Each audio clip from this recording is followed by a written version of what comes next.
vous témoigner ma joie d'être ici avec vous ce matin. J'y ai réfléchi,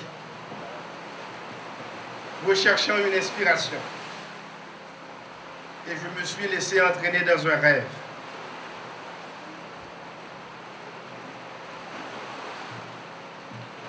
Chers diplômés, j'ai rêvé de vous, sillonnant le pays du nord au sud, raccommodant les dentelles de bois de nos maisons, réparant des ouvrages en fer forgé,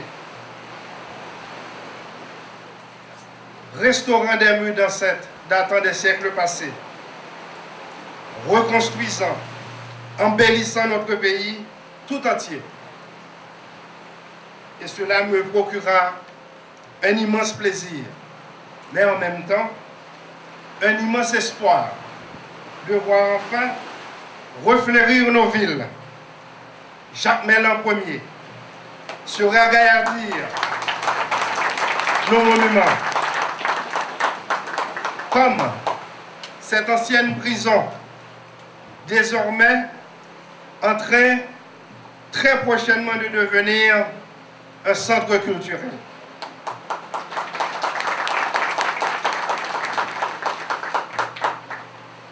Tout cela, chers amis,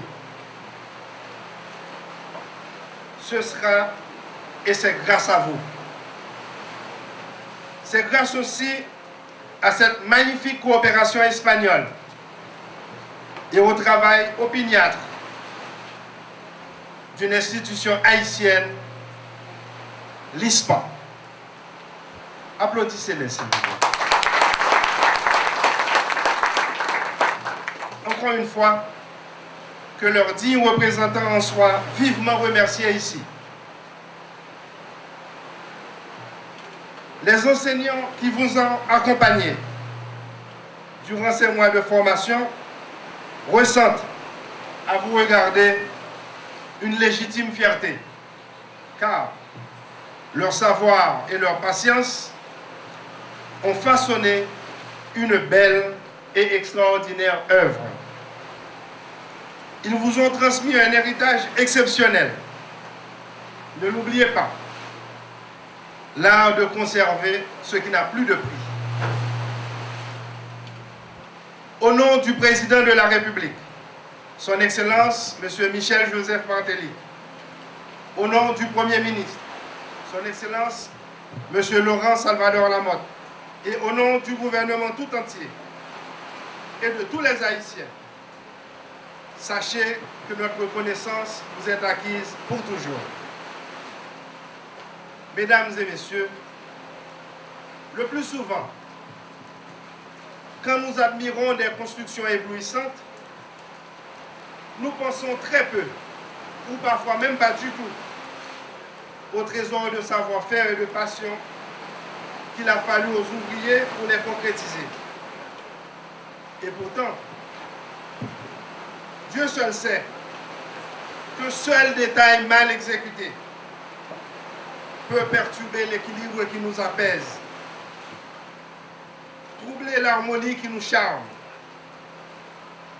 l'habileté des mains qui se durcissent dans l'emploi d'un outil ou la manipulation de matériaux.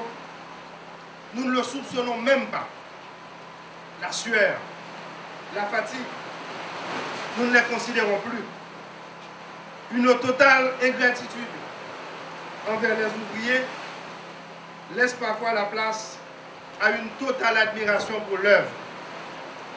Et pourtant, le sachant, et tout en le sachant, ces ouvriers recommencent avec la même application, le cœur à l'ouvrage.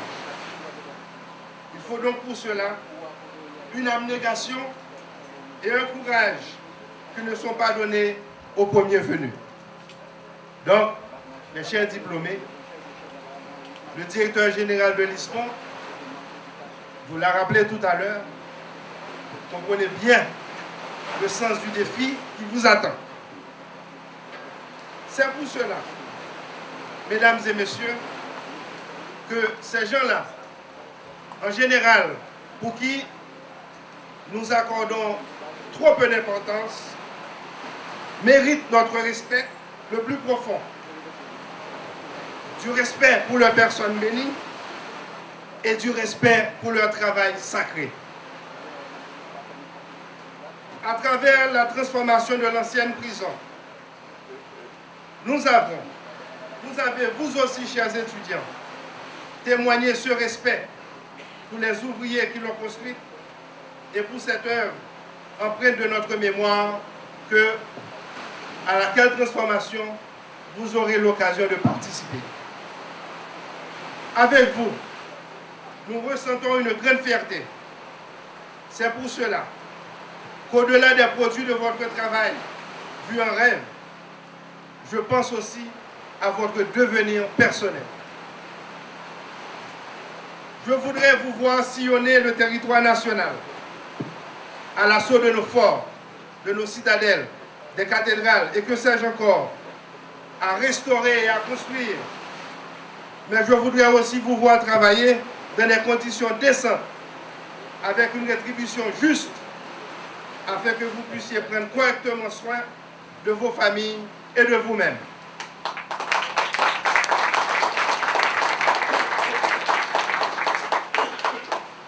Ce problème me préoccupe car je redoute qu'après votre formation, vous preniez le chemin de l'étranger. Haïti a besoin de vous pour la rendre plus accueillante pour ses fils et ses filles et pour tous les êtres humains de la terre qui veulent bien la visiter.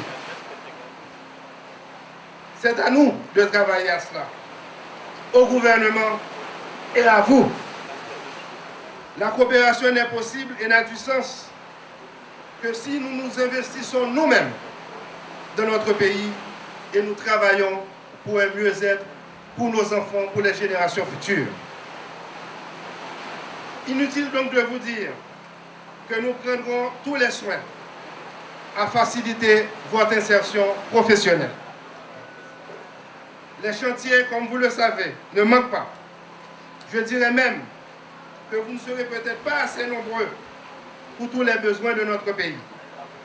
Je sais que malgré tout cela, il peut s'avérer difficile de trouver à votre satisfaction ouvrage à vos mains habiles désormais. Je vous invite donc à pratiquer notre devise nationale. L'union fait la force. Regroupez-vous en une corporation. Apprenez à continuer à travailler ensemble, à développer une mutuelle solidarité professionnelle qui puisse vous mettre en situation de défendre dans les meilleures conditions vos intérêts et ceux de votre pays. Soyez assurés en tout cas que le ministère de la Culture en particulier et le gouvernement en général sont attentifs et ouverts à toute proposition qui pourrait garantir une amélioration de votre situation professionnelle. En attendant, en gage de ma confiance en vous, un kit d'outils vous sera remis aujourd'hui.